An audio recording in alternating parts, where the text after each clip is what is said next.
Our main speaker tonight is Mari G.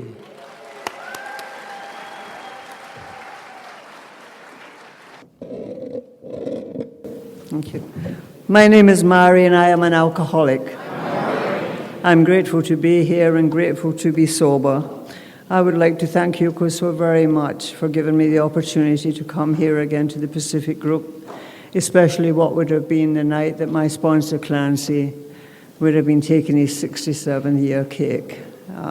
It's very special.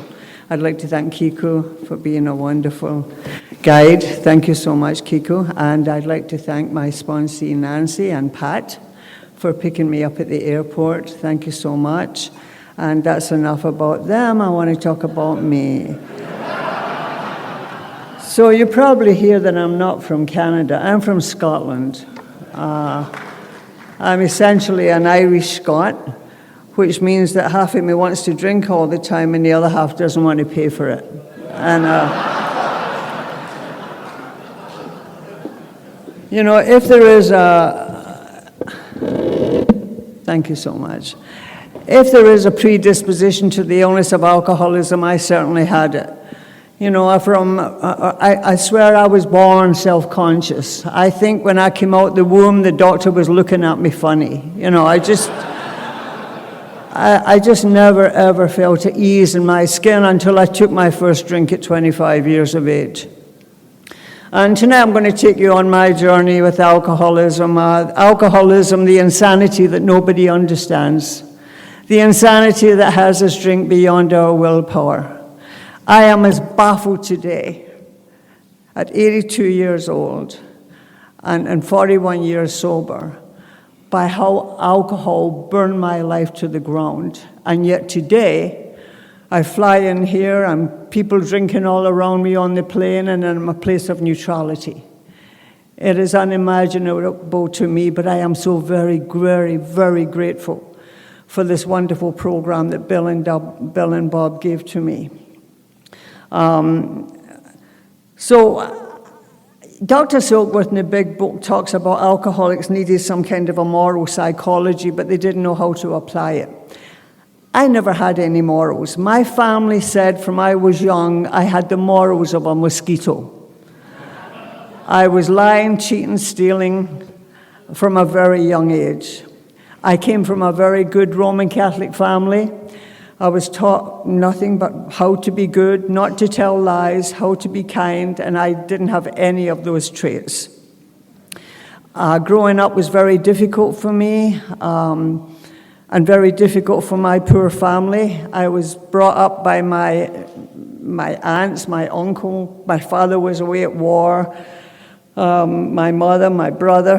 And I used to say, I'm going out to play, and they'll say, see if you can get yourself adopted. I mean, that's how bad it was. I know. I used to feel so sorry for myself. And I was sent to a convent to be educated by nuns. I didn't like the nuns. The nuns didn't like me. When I was 15, a nun hit me. I figured if she could give it, she could take it. And I got expelled for hitting a nun. But anytime I see a nun now, I make amends, you know, and... But here's the thing. The day I hit that nun and was expelled, the Mother Superior had me outside her office, waiting for my mother to come and pick me up. And she said, while you're waiting, I want you to memorize that sign above my door. And it might do something for your measly little life. And I looked at that sign and I memorized it. And it said, of courtesy it is much less than courage of heart or holiness. But in my walks to me it seems that the grace of God is in courtesy. And way back then I wanted nothing to do with the grace of God. And I wanted nothing to do with courtesy. But coming through the doors of Alcoholics Anonymous at age 40, having lost my children, having lost everything, having lived on the street, I knew it was the grace of God that brought me to you. And it was the great courtesy that you extended to me that had me stay here. And I thank you for that. Because when I came in here, I was not looking good. I remember a few years ago, I was doing a big book study in Alberta where I got sober. And they had brought my first sponsor. And I said to her, Carol, a lot of my sponsees are being 13-stepped. I was never 13-stepped. She says, do you remember what you looked like when you came in? We used to take you to meetings in a shopping cart. So when I got kicked out of school, I just ran a bit crazy for a while, and I was a pariah. Nobody wanted to be around me, so I made a lot of trouble. And what I'm telling you is that I always knew there was something seriously wrong with me long before I drank. I always knew there was something seriously wrong with me because people were always saying to me, there's something seriously wrong with you. And I just never knew what it was. And then I went into nursing because I wanted to make my mother proud. I liked the uniform. I didn't like the job because I don't like people. And stayed for a couple of years, went down to London, England, and at 21 I joined British Airways, and I'm flying all over the world, and I'm up in a plane with all these people. I'm claustrophobic. I don't like people. I never thought about drinking. I was afraid to drink because I'm Celtic. And there's a lot of alcoholism where I come from. And I knew there was something wrong with me, but nobody had a solution for what was wrong with me. When I had a drinking song. I don't know if you had a drinking song. The song you play over and over and over again. Mine was Masquerade by George Benson. Searching but not finding, understanding anywhere. I'm lost in a masquerade. That was me. Searching but not finding, understanding anywhere. I remember my first day out with this guy, and I was 15. He's trying to get very passionate with me, and I'm just kind of there thinking about myself. And at the height of his passion, I said to him, so what do you think about death? He said, I think you should go home now, you know. I laugh at it now, but it was a terror. I did not know that my solution was alcohol. I did not know that alcohol was a solution to some kind of a severe personality disorder. I am one of those, I know for sure, when it said there are those too who suffer from grave mental and emotional disorders, but many of them do recover if they have the capacity to be honest. Nobody knew what was wrong with me. And I'm 23 years old. I've tried everything to try and get out of self, but I'm encased and stuck in self. I have an unbearable, unsheddable burden of self-consciousness. A self-consciousness so everywhere I go, I think people are looking at me and judging me and finding me not enough. I'm wrapped up in my emotions. I can't stand the world. I don't belong here. Give me an out. What can I do? So I decided to get married. And I married a really nice man. He was a very cultured man, and he was from Jamaica. He took me to live in Kingston, Jamaica. And in Kingston, Jamaica, I had everything that money could buy. And after a year, my first son was born. I was 25 years old, and just after he was born, at the happiest time of my life, something fell apart inside of me. I had been walking around the world for 25 years trying to survive when I was not enough to survive. And I was filled with fear and overwhelming, terrible, paranoid fear that something would happen to this child. And I lost my mind. And a friend came with a bunch of other people and gave me my first drink. In fact, she gave me 3 drinks of 151 proof rum. How sweet it is. The magic happened. After that 3rd drink, I just knew that every little thing's going to be all right. I just knew. The great transformer. That alcohol altered my perception of the world.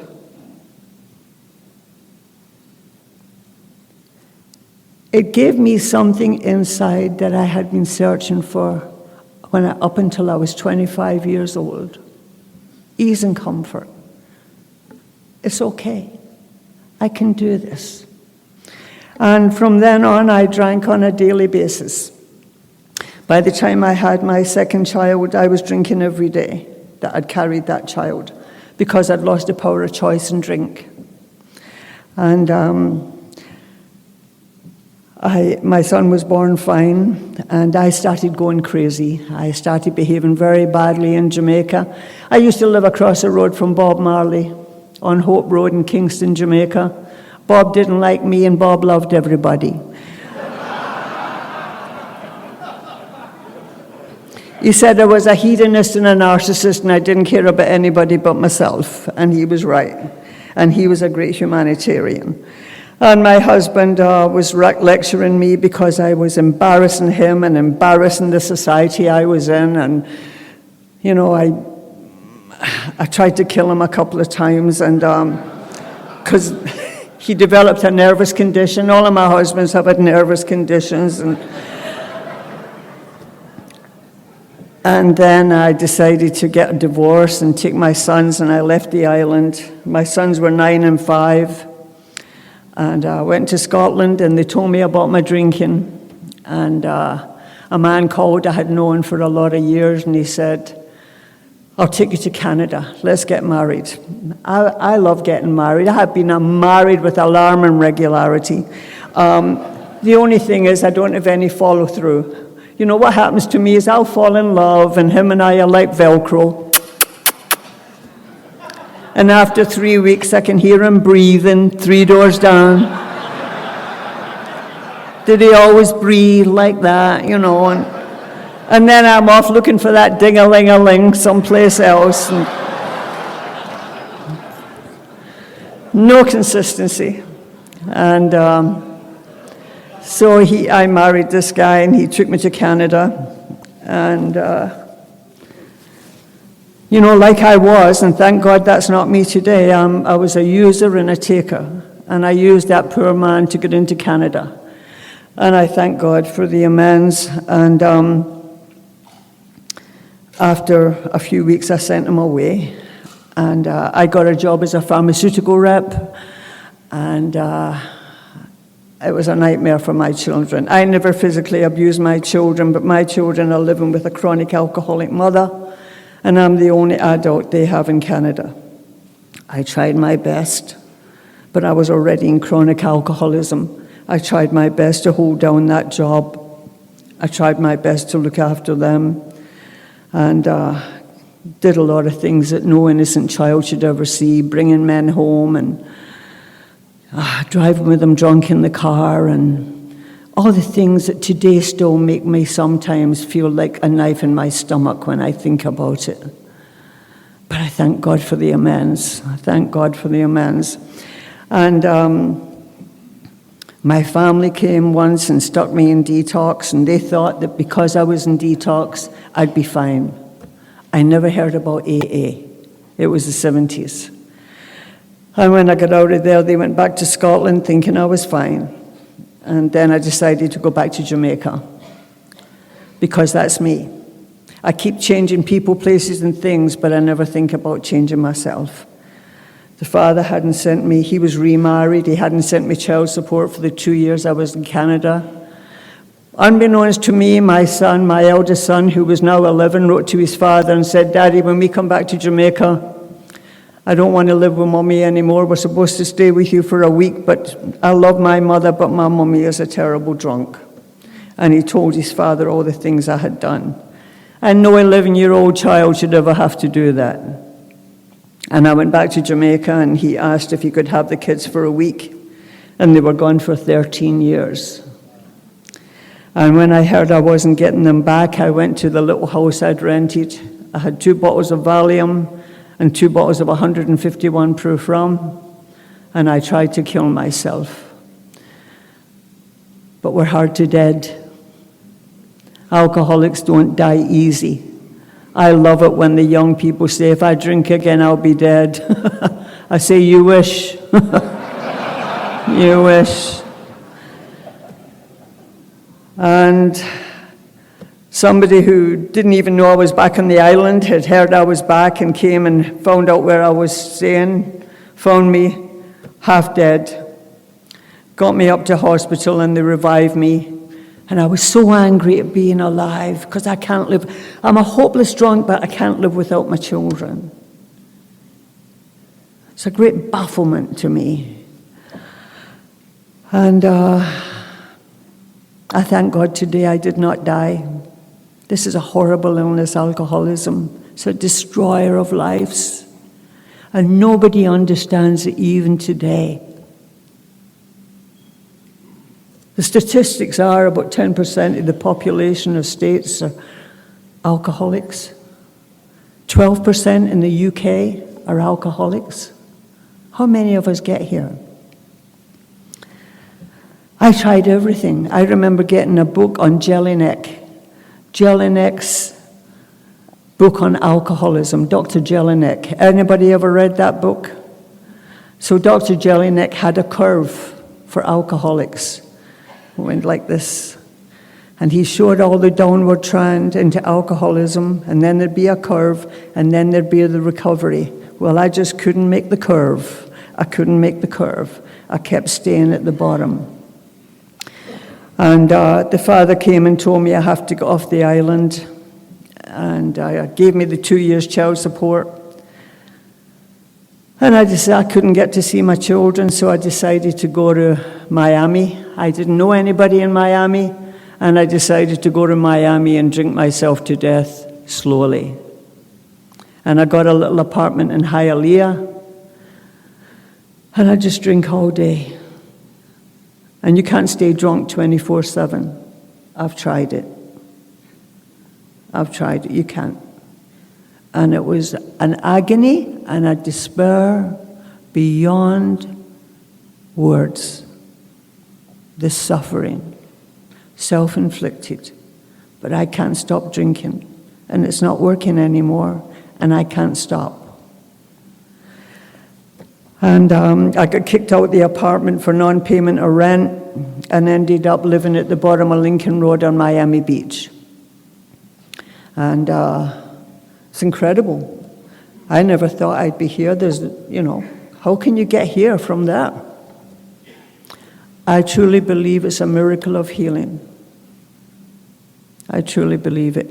I truly believe what Carl Jung said in his letter to Bill Wilson. He said, in my opinion, what the alcoholic has, he has a thirst for a union with God. He drinks spirit, but it's the wrong spirit. Therefore, the formula for the alcoholic in Latin is spiritus contra spiritum, which means spirit against spirit. That's what I needed. That's what I was looking for. But I didn't know that then. And, there's a wonderful poem that Bill and Bob, our co-founders, used to love called The Hound of Heaven by Francis Thompson. And it's about this drunk, and he's an opium addict, and he's running through life. And he keeps hearing this dog, what he thinks is a dog chasing him. And when he gets to the end of the road, he turns around to face the dog and sees it's not a dog, it's God. And they call it the Hound of Heaven. And I truly believe that that's what happened to me. That's what happens to us in our moments of despair. And it just so happened that an old woman that used to live in Jamaica was now living on Miami Beach. She was a good friend of my family. My family didn't know where I was. They didn't know I'd lost my children. She contacted my aunts. They came and got me, sobered me up. I went to Canada. Got married to my third husband there. He married me. He felt sorry for me. He was trying to help me. The men in my life were always... The only problem I have is when I drink, I want to kill men. I don't know why.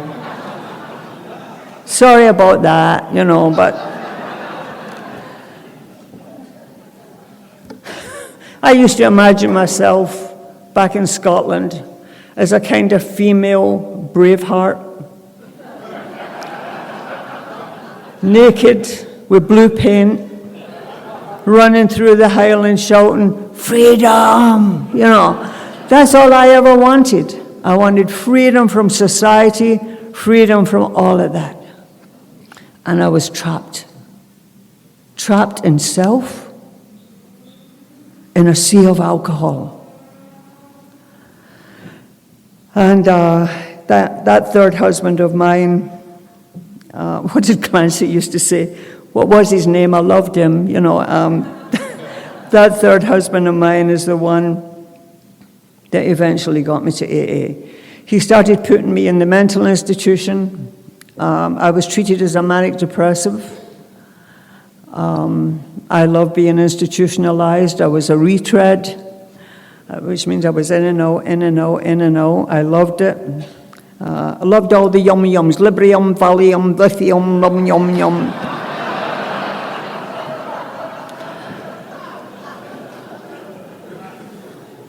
The last time I was there, I was taken by the police and I was in a lot of trouble.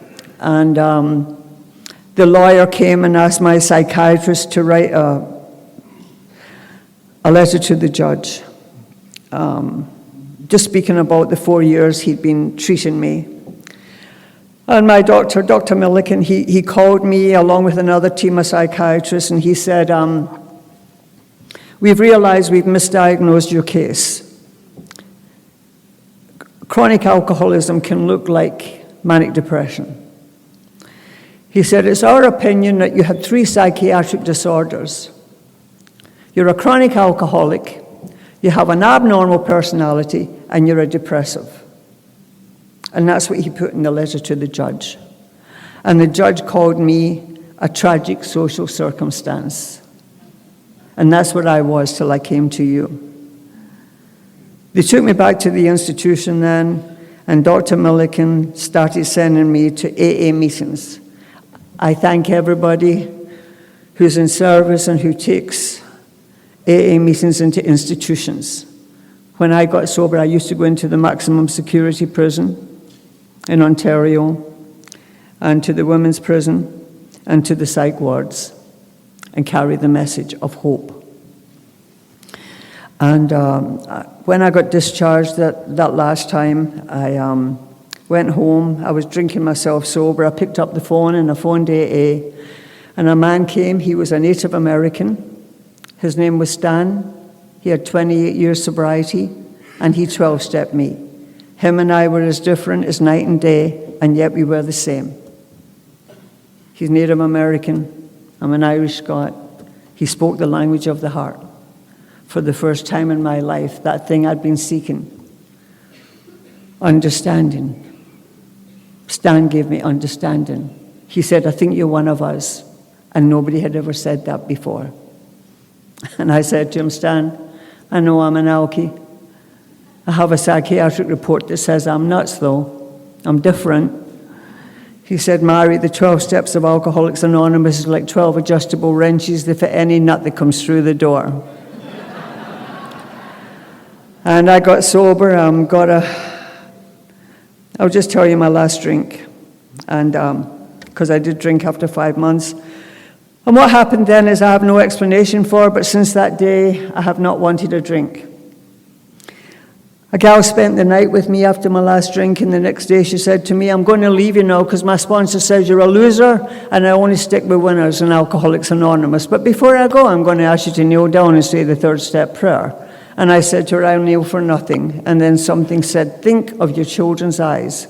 I knelt down, I held her hands, I said the 3rd step prayer to a God I didn't believe in, and I got a vision in my head of the previous Christmas. I just got out of the institution. The father in Jamaica said I could have my children for a week as long as I didn't drink.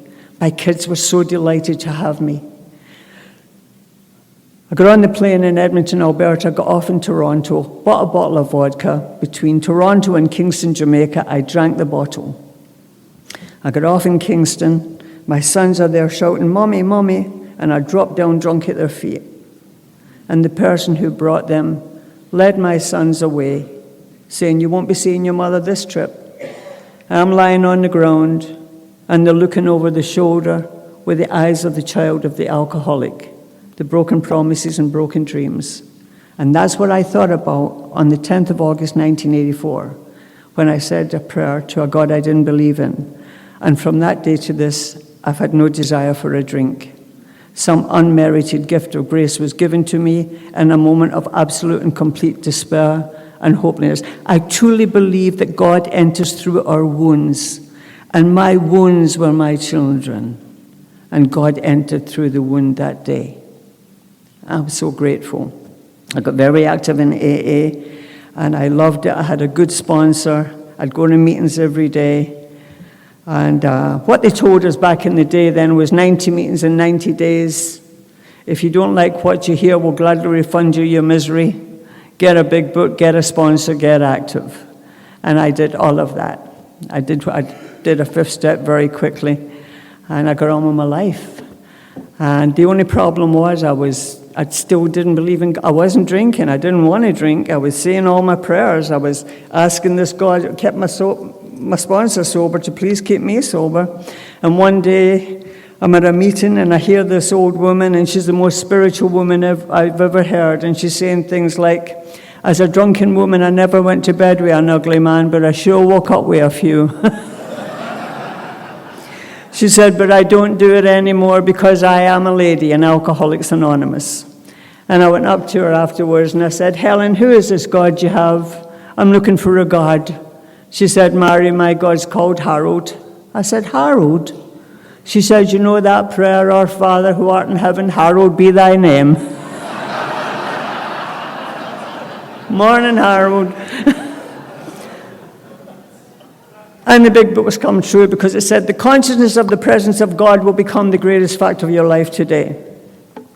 And I'd go back and forth to Jamaica, seeing my children, making amends. I'd go back and forth to Scotland, seeing my family, making amends. And life was good. And then I decided to go to Toronto. My son was going to be there for a year schooling.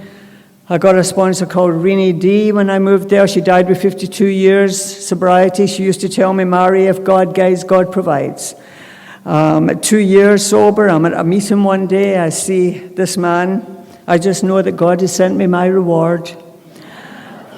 John and I are going to get married, and we'll just sail off into the sunset. It was beautiful. I had a vision of Bill and Bob in heaven saying, bless you, my child. I shared it with my sponsor. She said, don't get married. You're emotionally challenged. John and I eloped. But here's what happens. If you haven't had the necessary personality change, because that's what it's about, because I had a bad personality disorder. By the way, statistics are 70% of alcoholics have personality disorders. That's why we need a change of personality. Sorry to tell you that. And I loved John, but we just couldn't live together. And we stayed in the same building, and a few years later, I found him on the ground one day. He'd had a massive stroke. He couldn't speak. He couldn't understand the spoken word. And I was able to take him home and look after him. When I was about 6 years sober, my sons had left their mother, their father's home. He didn't go on with the mother-in-law, the stepmother. And I went down to Jamaica to get my children, to take them back. And Renee said to me, Mary, I know you're afraid to go back to Jamaica, but I understand. I've never lived on the street. I've never been in mental institutions, but I have a good friend who has. His name is Clancy I. And she gave me Clancy's number. And I got down to Jamaica. I called Clancy. He said, Mary, could you fax me a bit about your life? I sent him my life story.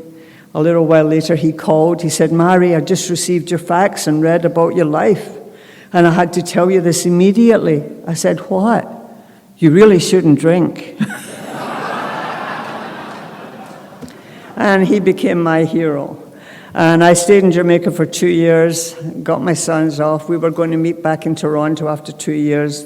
One wanted to go to Scotland, the other one wanted to go to Miami. And here's a funny thing. I was passing through LA after my 2-year stint. I had a job to go to in Vancouver. I went to the yard. Clancy's there. He's not paying attention to me, and I'm trying to be special. And he said, listen, if you start to feel different in the rooms of AA, you're screwed. He said, go and mix. I left there. I went to Vancouver. I'm with an old-timer. He said, what's wrong with you? I said, I miss Clancy. I need to be near Clancy. AA is not going to be the same if I can't be near Clancy. He says, well, let's go to the park and think about this. And I went to the park and I went for a jog. And I'm running around this park, barefooted, and I feel something in my ankle. And because I'm paranoid, I think somebody shot me. And then I realize it was not a shot, it could have been a snake bite. When I get back, my foot is swollen. He took me to emergency. My Achilles tendon had snapped. Completely snapped. Milt picked me up from the hospital and said, read this, page 288, and as Bill sees it. I looked at it and it said,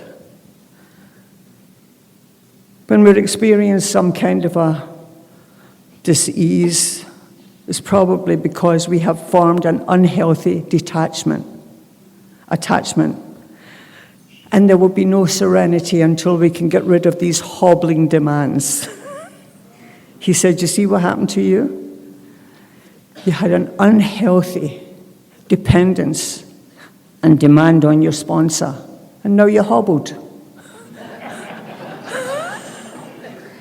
He said, you have a healthy... He said, so I'd go into meetings and he'd say, this is what an unhealthy dependence looks like. And Clancy used to call me Igor, because I was limping all the time. He had no sympathy for me. I learned, I got my sons back and we had a wonderful life together, and we still have. They've given me 5 grandchildren. They are very loving sons to me, and I'm truly blessed. I'm truly blessed. But every now and then, no matter how much I do my prayers in the morning, I suddenly get that little feeling of just things not being quite right in the world. I don't know what it is. It just happens to be part of my personality. And my old sponsor, Rini, used to say it was a grey chiffon day. And I truly think that alcoholics, no matter how long we're sober, still have an ability every now and then to get a little depression, but it's just part of the illness of alcoholism. I haven't had any psychiatric medication since the 10th of August, 1984. And I'll just share this last thing before I sit down. I was a big-time thief. I was a grifter. So I'm in AA, and I'm not stealing anything anymore. Your purse is safe. But one day I go to the supermarket and I want to buy a cantaloupe. And the cantaloupe's $2.50. And I said, I'm not paying $2.50 for a cantaloupe. I'm checking out my groceries and there's a cantaloupe at the end of the bed, at the end of the checkout counter. And I say to myself, it must be God. I take home the cantaloupe and I eat it. I have 2 sleepless nights over a cantaloupe. I called my sponsor, I told her what I did, and she said, that's stealing. Probably that woman saved up money just to get a cantaloupe for her children. You know, do you have to take the cantaloupe back? I said, I ate it. She said, well, you have to pay for it. So I go back to the produce manager. I said to him, I used to lie when I was trying to be honest. I said, I inadvertently took a cantaloupe. He said, that's so honest of you. Where's the cantaloupe? I said, I ate it. I said, but I would like to pay for it. He said, well, we don't take money without produce. But he leant over and he took my hand and he patted my hand and he said, if more people in the world were as honest as you, this world would be a far better place. I said to him, my sentiments exactly. And I sailed off, never to drink, never to steal again. And I only ever learned through my mistakes. And I'm so grateful. I miss Clancy on a daily basis. Clancy was my rock. It went from being an unhealthy dependency where I thought I just couldn't manage if he wasn't around to my one time a week call. And I love that structure and accountability he gave to me. And every now and then I'd do something I shouldn't have, not bad, but I'd be calling him and to tell him, and I'd say to him, I've got something that I have to tell you about, but let me just explain first. He said, do you know what it's going to have on your tombstone when you die? I said, what? She died of explanation. I know Clancy's here with us at the big meeting in the sky.